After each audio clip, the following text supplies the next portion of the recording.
अध्यक्ष छगन भुजबळ होते यावेळी सांगतो भाऊ सगळ्या प्रकारची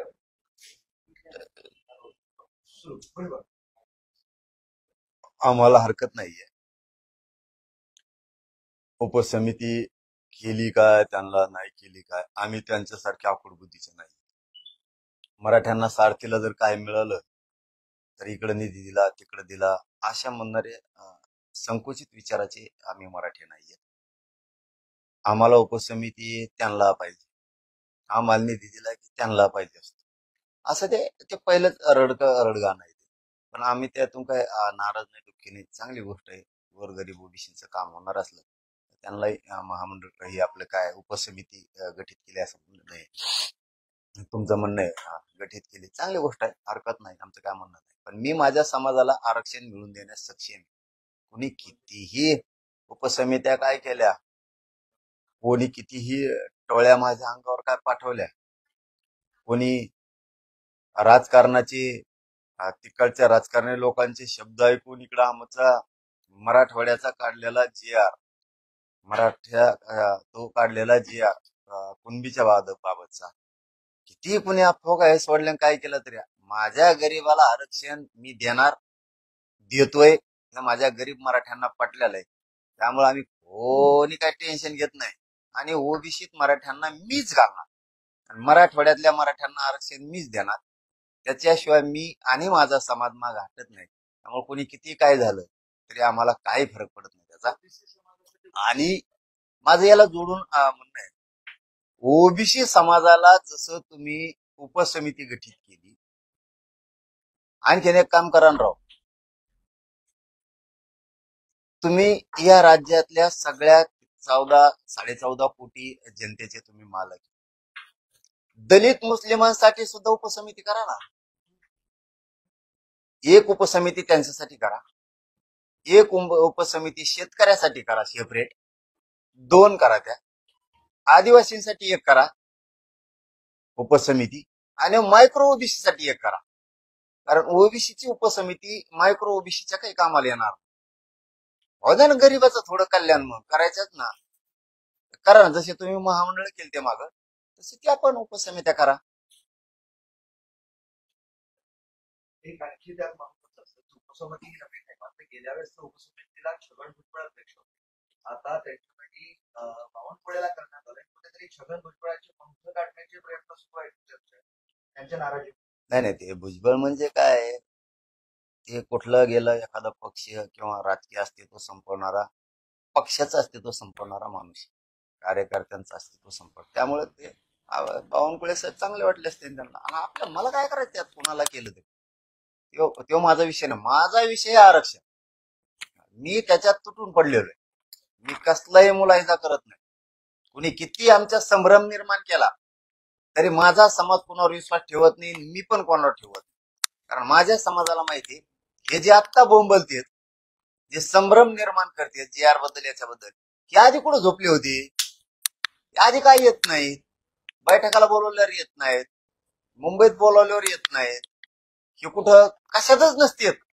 हे फक्त टीव्हीवर असते, फक्त टीव्या, उठलं की टीव्या, उठलं की टीव्या, एवढं रोज असते ती. बाकी काही नाही. मला बोलायचे नव्हते या अभ्यासक, खरंच बोलायची पण नव्हती. मराठा समाजाची इच्छा नसती यांना बोलवायची, अभ्यासक तज्ञ. म्हणजे मुंबईतले काही बांधव म्हणले नाही नाही आपण विश्वासात घेतलं पाहिजे सगळ्या. म्हणलं घ्या भाऊ, आपलं काय पोटात काही नसतं. हे असे पुरापात्या करतात आणि संभ्रम निर्माण करतात. संभ्रम निर्माण मराठा समाजात होणार नाही, होत बी नाही. कारण मी जितकं त्यांच्या लेकरांसाठी देतोय, लढतोय, झगडतोय, इतकं कोणी झगडणार नाही. बोंबलं आता बोंबलं तर, पण मी मराठवाड्यातला सगळा मराठा आरक्षणात घालणार आणि थोड्या दिवसात मराठ्यांना हे दिसणार. त्यामुळे मराठ्यांनी संभ्रम निर्माण करून घेऊ नका, ही माझी सगळ्यांना विनंती. आणि याला जोडून एकच, हे पश्चिम महाराष्ट्रातलं असणारं सातारा गॅजेटियर, याच्या सुद्धा हायगाई करता कामा नये सरकार. जर हे थोड्या दिवसात, म्हणतो मी, महिने फिने नाही, जर हे झालं नाही तर तुम्हाला मी पुन्हा रस्त्यावर फिरणं बंद करेन. पाटील संजय राऊतचा कसं आहे? एक आणि विरोध आला की मराठवाड्यातलं सगळं मराठवाड्यात आरक्षण घातल्याशिवाय थांबणार नाही, स्वस्थ बसणार. म्हणजे मग तुम्ही परवाच्या मुंबईत उपोषण केलं, त्यामुळे हा सगळा मराठा समाज आरक्षणात गेलेला ना. केलं ना. हे संभ्रमावर बोललो मी. संभ्रमावर बोललो मी. याने काय संभ्रम करते. जी आर असा छीन आमका छीन तामका छीन हेच आधी पाच पाच बाऱ्या पाया पडत होती तिथं. वा म्हणे देव भेटला, लय भारी काम केलं मुंबईच्या व्यासपीठावर आणि हे लयच भारी झालं. तेच आता संभ्रम म्हणून म्हणलं मी. गेलाच मराठाच गेला, मराठवाड्यातला गेला आणि पश्चिम महाराष्ट्राला गेला. हा थोडे दिवस दमदारा. पाटील एक विषय असा आहे की संजय राऊत असं म्हणाले की अहो आता गॅजेट लागू केलं. गॅजेट काय आहे मराठवाड्यात लागू कोणी केलं? सरकारने. बरं ते काय मी काय माघारी जी आर ही घेऊन आलो का ड्राफ्ट लिखी जी आर काढला. आता त्याची प्रक्रिया सुरू होईल. दाना दाना दाना अंमलबजावणी झाली. उदाहरण सांगू तुम्हाला, तुम्हाला कळण्यापेक्षा माया मराठ्याला काय असतं.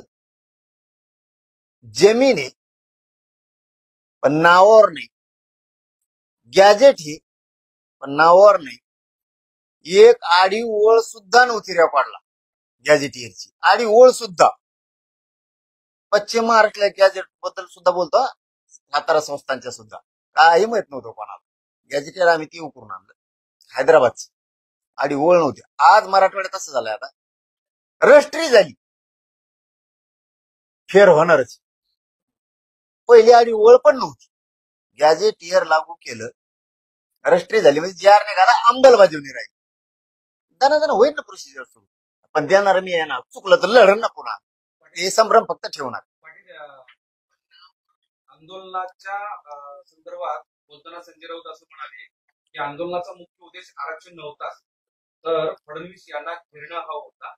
म्हणजे शिंदेनी तुमच्या खांद्यावर बंदूक ठेवून, म्हणजे उपमुख्यमंत्री शिंदेनी तुमच्या खांद्यावर बंदूक ठेवून हे सगळं केलंय आंदोलन घडवून आणण्याचं त्यांचं म्हणणं आहे. शिंदे साहेब बिचारा माणूस तसं कधीच करू शकत नाही. आणि राऊत साहेबांनाही माहित असेल. ते म्हणले असते त्यांचे राजकीय काही टोले असते. कारण काय राऊत साहेब बी चांगले नाहीत असं म्हणत नाही मी. परंतु ते असं खरं असल्याने मी लगेच खरं म्हणलं. आणि आम्हाला आरक्षण नव्हतं पाहिजे. आणि काय म्हणले पुढे, सर आरक्षण नव्हतं पाहिजे, मुंबईत काय करायचं होतं? फडणवीसांना गेले. हा फक्त फडणवीसला घ्यायला जातो. आम्ही मग आता मुंबईत आम्हाला काय म्हणले होते, पाय ठेवून देणार, उभा राहून देणार. मराठी कशी मुंबईत येतो बघू, एक दिवसाच परवानगी. मग त्या राग आम्हाला जर तसं करायचं असलं, फडणवीसला ते धुतला असतं तिथं वर्ष मागल्यावर. याचा अर्थ असा होतो की तुम्ही शिंदे यांचे आंदोलक हस्तक आहात असा थेट आरोप होता. मी काय म्हणलो, मी मराठ्याचाच फक्त थोडक्यात मी नोकरी, मराठ्याच पोरग. मी ना त्या राष्ट्रवादी दोन्हीला, ना दोन्ही काँग्रेसला, ना दोन्ही शिवसेनेला, ना दोन्ही भाजपला मी कोणालाच काय मोजित नाही कवाच. आपलं आहे ते रोखतो. माझा समाज माझ्या पाठीशी आणि मी समाजाबरोबर आहे. आणि मी रिझल्ट देतो समाजाला. यावेळेस शब्द दिलता, मुंबईत जाणार, गेलो. मी जर मुंबईत गेलो नसतो तर माझ्या एकट्यामुळं स्वाभिमान दुखला असता जातीचा, खाली बघावं लागलं असतं माझ्यामुळं. दुसरं सांगितलं होतं यावेळेस जेरच आणणार, जेरच आणणार. मी मी हळूहळू करतोय ते.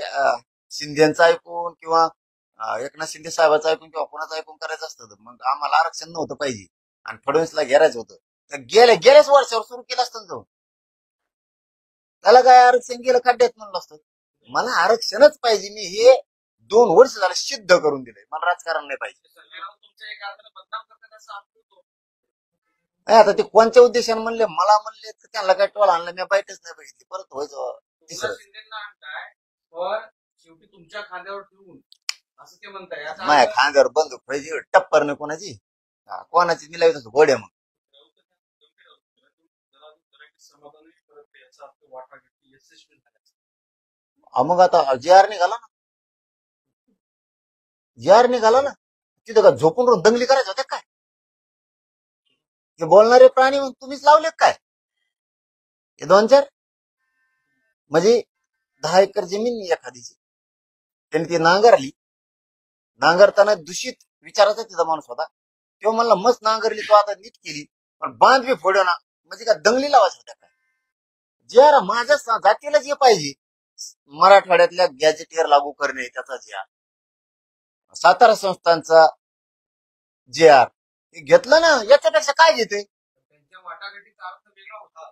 काय वाटाघाटीचा अर्थ वेगळा होता. सांगा मग काय काय सांगा ना. म्हणजे जे काही त्यांचा अर्थ वेगळा आहे. म्हणजे वाटाघाटी- त्यांना विचारल्यावर सांगा. तुम्ही त्यांना तुमचे त्यांचं पत्रकार वाक्य असं आहे ना, तर ते असं म्हणाले असते ना की त्यांना जे मागणी होती त्याला न्याय मिळाला असं शब्द वापरले असते किंवा जी आणि मग काल नाही म्हणले का? काल नाही म्हणले का मनोज जरांगे पाटील समाधानी आहेत, आम्ही समाधानी आहेत सगळे आणि सगळा मराठा समाज समाधानी, काल नाही म्हणले का राऊत साहेब? पाटील, या आंदोलनाच्या याच्यानंतर विरोधी पक्षातल्या सगळ्या नेत्यांना चिंता वाटू लागले म्हणून आता हळूहळू असं बोलायला लागलेत का? कारण त्यांना आता राजकारणामध्ये काही विषय राहिले नाही किंवा जो मराठा त्यांच्या मागे येईल असं अपेक्षित होतं आंदोलनाच्या माध्यमातून, सरकार विरोधी जाईल असं वाटत होतं, पण ते आता सरकार बरोबर नाही. हा बघ दादा, मी कोणाला वाटतं किंवा कोणाच्या म्हणणं याच्यावर आंदोलन करत नाही, म्हणून तर माझ्या समाजाने मला ओळखलं. मला आरक्षणच पाहिजे, नाही दिल्यावर मी तशी भाषा बोलतो समोरच्या, विरोधी असो किंवा सत्ताधारी असो. नाही दिल्यावर मला मिळाल्यावर माझ्या समाजाला एकदा आरक्षण मागितलेलं दिलं, आम्ही काय म्हणत नाहीत. मग कोणा हे आंदोलनाचं क्रेडिट देवेंद्र फडणवीसांचं की समाजाचं, समाज लढतोय मान. मग करून दाखवलं कधी? मराठवाडा सगळा गॅजेटेडच्या नोंदीनुसार आरक्षणात गेल्यावर मग त्या दिवशी आमचे शब्द देवेंद्र फडणवीस साहेबांबद्दल बघा किती चांगले आहेत, किती गौरवोद्गार कौतुक करणारे आहेत. अरे मग आता शिकतात त्या दिवशी आभार मानले, मग आता आभार मानले ना, त्या दिवशी त्यांनी फक्त जी आर काढला. एक प्रश्न आहे. 2023 पासून आजपर्यंत शिंदे समितीने 2,21,00,000 डॉक्युमेंट पाहिलेले आहेत. त्यात 47,000 नोंदी मिळालेल्या आहेत आणि त्याचबरोबर त्या नोंदींच्या आधारे 2,38,000 सर्टिफिकेट काढले आणि त्यातील फक्त 8,000 सर्टिफिकेटची व्हॅलिडिटी आजपर्यंत झालेली आहे आणि उर्वरित 7,000 गावात जे आहेत नोंदी देखील अजून सापडले. त्यामुळं यावरती एक प्रश्नचिन्ह उपस्थित केला जातोय. नक्की फायदा याचा कुणाला होता असं देखील एक प्रश्न तुम्ही जे 58 लाख नोंदी सतत मिळाल्या सांगताय, मुळात मराठवाड्यात फक्त 47,000 नोंदी सापडल्या, बाकी पश्चिम महाराष्ट्र आणि इतर ठिकाणी मी मराठवाड्याबद्दल बोललोच नव्हतो ना, महाराष्ट्राच्याच 58 लाख म्हणतोय ना, कारण तिचं कार्यक्षेत्र महाराष्ट्र आहे. बऱ्याच जुन्या आहेत. नाही एक पण नाही, नाही एक पण नाही, ते आम्ही विचारलं त्यांना, एक पण नाही. सर्टिफिकेटची व्हॅलिडिटी झालेली 2,38,000 मग आता आम्ही रोज काय सांगतो शिरसाट साहेबाला, काल बी त्या उपसमितीचा अध्यक्ष विखे पाटील साहेबाला आम्ही कालच सांगितलं की बाबा रे, ते रोखल्यात आमचा मुद्दाम, पैसे दिले की लगेच व्हॅलिडिटी देते. म्हणून तर त्या दिवशी शिरसाट साहेबांनी सांगितलं की मी इथून पुढे अधिकाऱ्याला नीट सांगत होता, नाही तर यांना निलंबितच करतो, म्हणजे व्हॅलिडिटी जर देणार नसली तर. तशी अशी ती प्रक्रिया.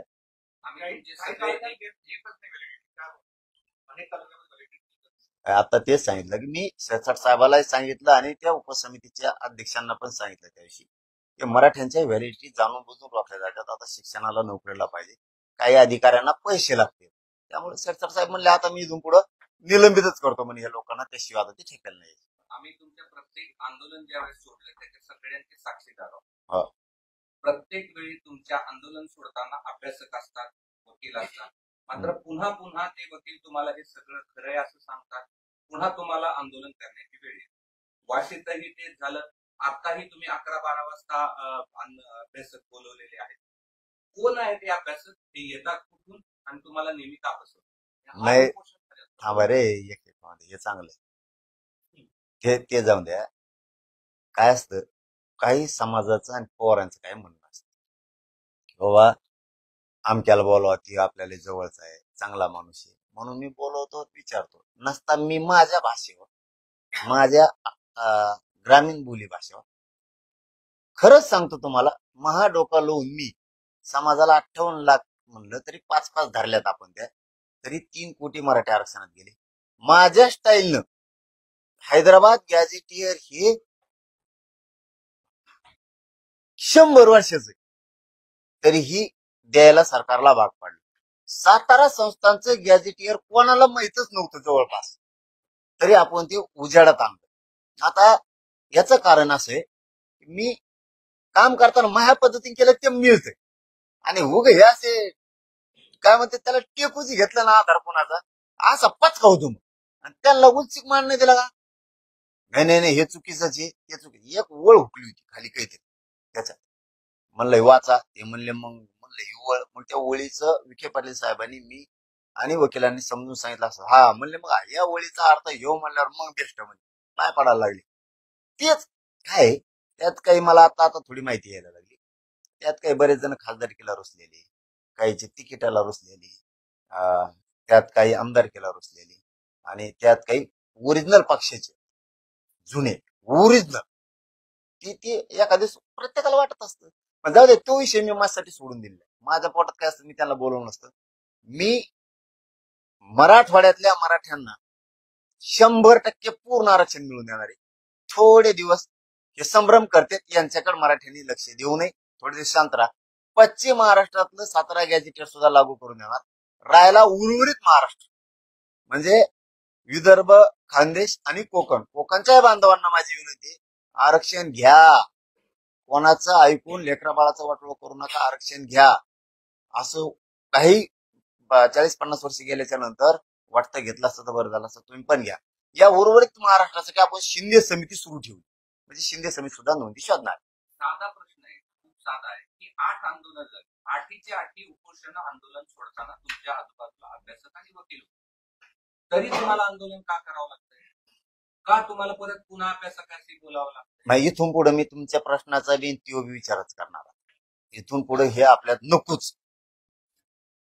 पण आता तुम्ही जे म्हणताय का नाही तोटा झाला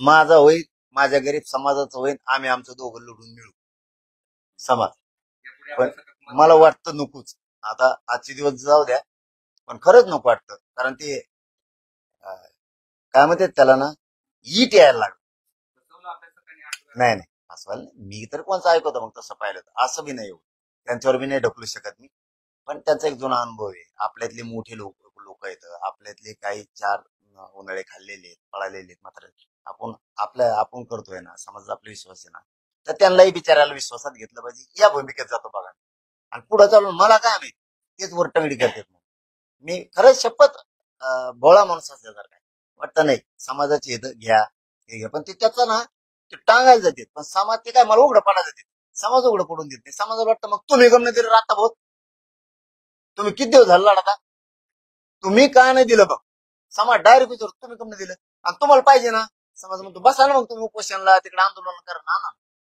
इथं बसले टीव्हीवर बोलायचं नुसतं तुम्ही जे म्हणताय की मराठवाड्यात सगळे मराठा समाजाला आरक्षण देणार तर ते कशाच्या आधारे देणार गॅजेटचा उल्लेख करतात त्या गॅजेट देऊन दिलं तर फक्त आकडे अरे मग मराठा तोच कुणबी आहे ना दादा जो मराठा आहे आजचा मराठवाड्यातला तोच कुणबी आहे तोच कुणबी मराठा हाच कुणबी हा GR करावा तो GRच नाही करायचा अहो मराठ्या नोंदीच्या आधारे हे बघा कुणबी हैदराबाद गॅजेटियरच्या नोंदी विचारात घेऊन मराठा समाजाच्या व्यक्तींना कुणबी प्रमाणपत्र देण्याबाबत इथला असणारा मराठा आणि कुणबी एकच आहे त्या नोंदीच्या आधारावर गावात समजा एखाद्या 30 मराठा येतात किंवा एका जिल्ह्यात 1 लाख आहे मग 1 लाख आहे तुम्ही सांगितलं होतं ना राव मला तुम्ही प्रश्न विचारता होय 1 लाख आहेत हे 1 लाख गेले कुठं कुणबी त्यासाठी तो GR महत्वाचा आहे कुणबी मराठा अहो नाही अहो तसं नाही तसा जार कसं करता तसा जार करता येणार मग तर तो पुन्हा ते नाराज मंत्री त्याची पुढे वळवळ होती त्याची मी घालतो राव बरोबर मराठवाडा गॅजेट मध्ये सातारा संस्थान मध्ये पश्चिम महाराष्ट्र मराठ्यांच्या असणाऱ्या निजामानं गॅजेट मध्ये केलेल्या नोंदी ह्या कुणबी आणि इथला या जिल्ह्यातला प्रत्येक मराठा हा कुणबीचे त्यामुळे इथं दुसरं कोणी नाही मग ते कुठं गेले मग हे सांगा दुसरं कोण कुणबी आहे की मराठवाड्यात आहे का मग कुणबी हाच मराठा आहे की राज्याचा रोल आहे तुमचं आणि भाजपचं एका विषयावर मात्र एकमत आहे आता की संभ्रम निर्माण केला जातोय असं ते म्हणत आहे. मराठे मराठे एकदम शूरवीर सारखे लढले, मात्र हे विरोधक शिखंडी सारखे लढून खोटं नॅरेटिव्ह तयार करतायत की मराठा समाजाला काहीच मिळालं नाही. कोण म्हणलं?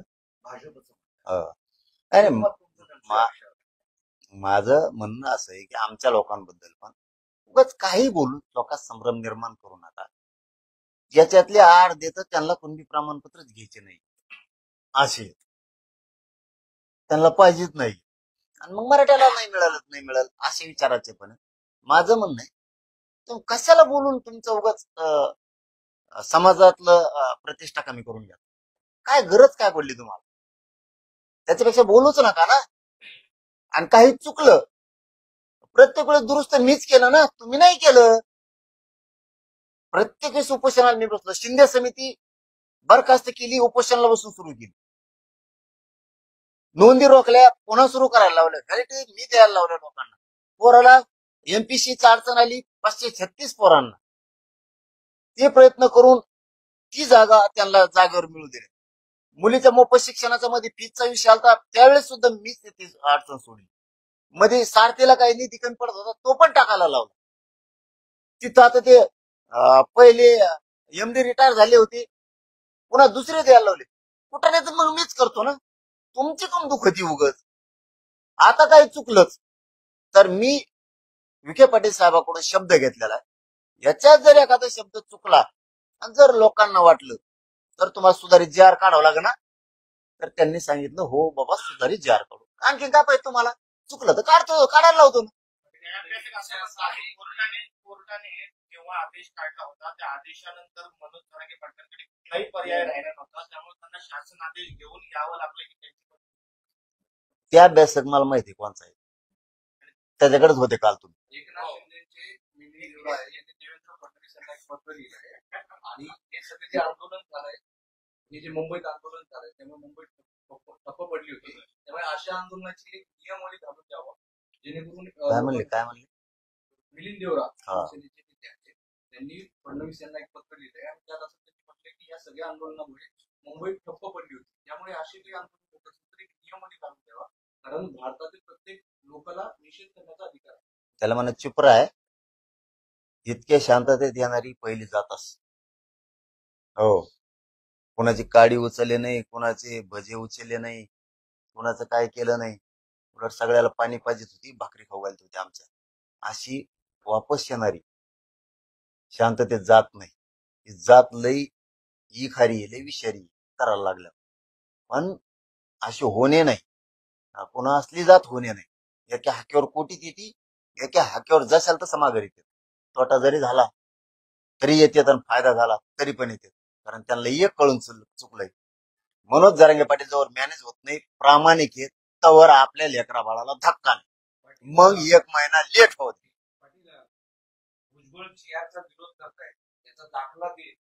तुम्ही मराठा समाजाचे जे टीकाकार सध्या तुमच्यावर टीका करताय, हा जीआरच नाही, ती केवळ कागद आहे किंवा इतर काही विषय आहे, सरकारने फसवणूक केली आहे, तर ती तुम्ही त्यांच्यावर टीका का करताय असा एक प्रश्न उपस्थित होतोय. मी कुठे टीका केली? म्हणजे याचा अर्थ असा आहे की तुमचा मराठ्यांवर विश्वास नाही का? जे टीकाकार मराठा आहेत ना, असल्या मराठ्यावर विश्वास असतो काय? टीका करणाऱ्या जातीवर यांच्यावर कसा विश्वास ठेवायचा? जीआरवर टीका आहे. नाही, भुजबळ जे टीका करतायत म्हणून या जीआरचं तुम्ही म्हणजे जीआर पक्का असं सांगताय, दाखला देताय, भुजबळ विरोध करताय जीआरचा म्हणून. तर दुसरीकडे तुम्ही मराठा अरे पण विश्वास दाखवण्याचं बोलताय. आणि मग अविश्वास काय ते दाखवू देत का? अविश्वास त्या लायकीच आहेत का? आले का या खानबार तिकडे अंतराले आले तरी आम्ही बोलत नाही. तुमचे अंडे पिंटले माहिती आहेत आम्हाला, तरी बोलतो का आम्ही? असं नसतं. गरीबाच्या लेकराचं कल्याण होत असताना असं नसतं, इतकं वेटीस धरायचं नसतं. आम्ही कडे काय बोललोय समजून सांगतोय, तुम्ही बोलू नका. बोलले तर येऊन सांगा ना, मी सुधारित जीआर द्यायला लावतो म्हणतो ना. म्हणलो का नाही काल तुमच्यावर चाल सांगा, तरी दिवसभर भुनभुन करायची काय गरज आहे? काय गरज आहे? तुम्ही येऊन सांगा. तुम्हाला यायचं नाही ना, कोणाजवळ तरी सांगा. जाऊ दे त्यांचं नका प्लीज, दुसरं घ्या. आणि का हो घेतला? भुजबळचा भुजबळचा आधार कधी घातला? भुजबळाचा आधार कधी घातला? म्हणतो विरोध करतो या जी अर्थांचा अर्थ अरे बा, मग काल होतं ते, आज थोडंच म्हणलं. कालच झालं. दुसरीकडे बरं ते भुजबळ आता फारसा तीव्र भुजबळ आता फारसा तीव्र असं काहीतरी संताप व्यक्त करणं किंवा आक्रमक होणं हे तर कमी झालं की फक्त नाराजी दाखवत आहेत या सगळ्या कालपासूनच्या प्रक्रियेमध्ये. तुम्हाला खरं एक कारण सांगू का माझ भाऊ? मराठवाड्यातले मराठी गेले आज. यांना आता काही करणं नाही. फडणवीस साहेबांकडून जर विश्वासघात आता मराठ्याचा झाला, सातारा संस्थान बी जर लागू नाही झालं, तर दोन विभागातला त्यांचा विषयच पुढचा सांग. म्हणून तेच विश्वासघात होऊ देणार नाहीत. कारण त्यांचं एक स्टेटमेंट मी ऐकलं रात्री, आम्ही पूर्ण अभ्यास करून सगळ्या कसोटीवर टिकन आणि मराठवाड्यातल्या गॅझेटियरच्या बद्दलच सगळ्या नोंदीसह ते लागू होईल. म्हणून आम्हाला काय वाटतं, ज्यावेळेस विखे पाटील साहेब असतील आणि फडणवीस साहेब असतील, हे आता तो डाव खाली जाऊन देणार. भुजबळ हे यापूर्वी तुमच्यावर आक्रमकपणे बोलायचे, तीव्र विरोध करायचे या सगळ्या प्रक्रियेचा. यावेळेस ती तीव्र विरोध करताना आक्रमकपणे तुमच्यावर बोलताना दिसत नाही, तर ती नाराज होताना दिसत आहेत. त्याची जी रिलीज नाही काय बोला, ते बोललं त्याला वाटत ती केव्हापासून हुशार झाला. 58 लाख नोंदीचा अहवाल गेला आधीने, आणि आता त्याला यावरून वाटतच नव्हतं. तेवढं मला शॉकिंग हे तुम्ही ऐकलंच नाही. ते कुठे गेले प्रश्न विचारणारे, तेव्हा हे शॉकिंग आहे असं केलं त्यांनी. नाकाला लई चकम खाली आणतो ते म्हणे हे शॉकिंग आहे. कारण त्याला मेळ तेव्हा वाटलं होतं मला विचारावं, हे करा. तुला विचारलं का? तू मला घे का महाराष्ट्राचा भारतात? तुला काय विचारायचं? याला काही विचारावं लागतो. शॉकिंग आहे म्हणे. मराठ्याचा जी आर निघाला हे त्याचं स्वप्न तर वाटलं नव्हतं असं त्याचं म्हणणं असत. पण आम्ही काढणार ना, कारण सरकार तो एकटेच नाही ना, हे जनतेचं सुद्धा आहे ना. भुजबळांची संधी संपली असं म्हणायचंय, तुम्ही जिंकलेत म्हणून आता भुजबळ. नाही, मी तसले शब्द नाही वापरत, जिंकलो किंवा कोण हरलं. माया वाटा गेलं की मी कडी लावतो आणि मी माझ्या समाजाला मिळून देतो. कोणाला काय अडवायचं ते येऊन दे, उभं येऊन दे, कसं यायचं तसं येऊन दे, मी खंबीर आहे.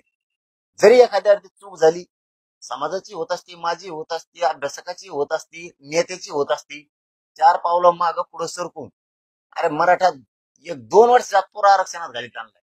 2 वर्षात 45 वर्षात झालं नाही. नुसते मोर्चे, नुसते रास्ता रोको आंदोलन होते. एक टप्प्यात जीव जाळून जाळून जाळून आज तुम्हाला माहिती आहे सगळ्या पत्रकारांना, ते बी मग कृष्ण उमले. माझा आत्ता सुद्धा माझ्या पोटात आग होती. हे पहिलं उपोषण असेल माझं, कधीच उपोषणात आग होत नाही, पण आगच थांबत नाही. इतका झुंजतो मी या लेकरासाठी.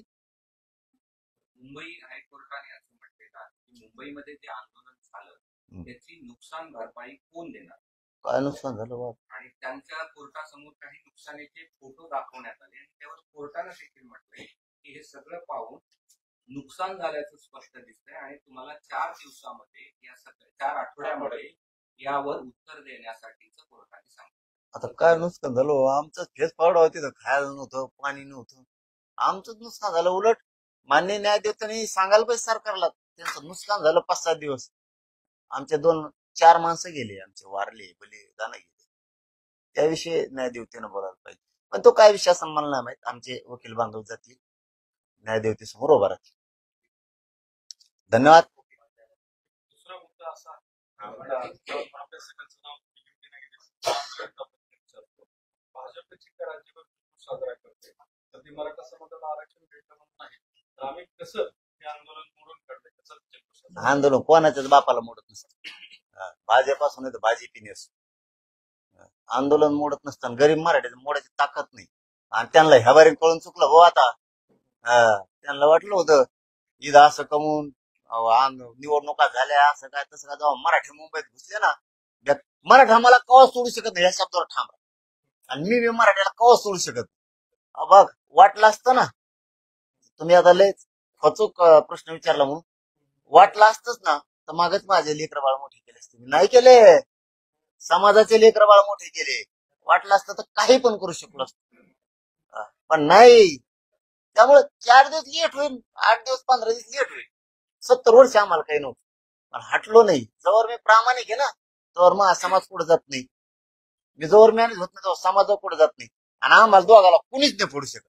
तुम्हाला बघायची माझ्या मग उद्या हाक मारले तरी मराठी परत करोडत निघले पाहिजे.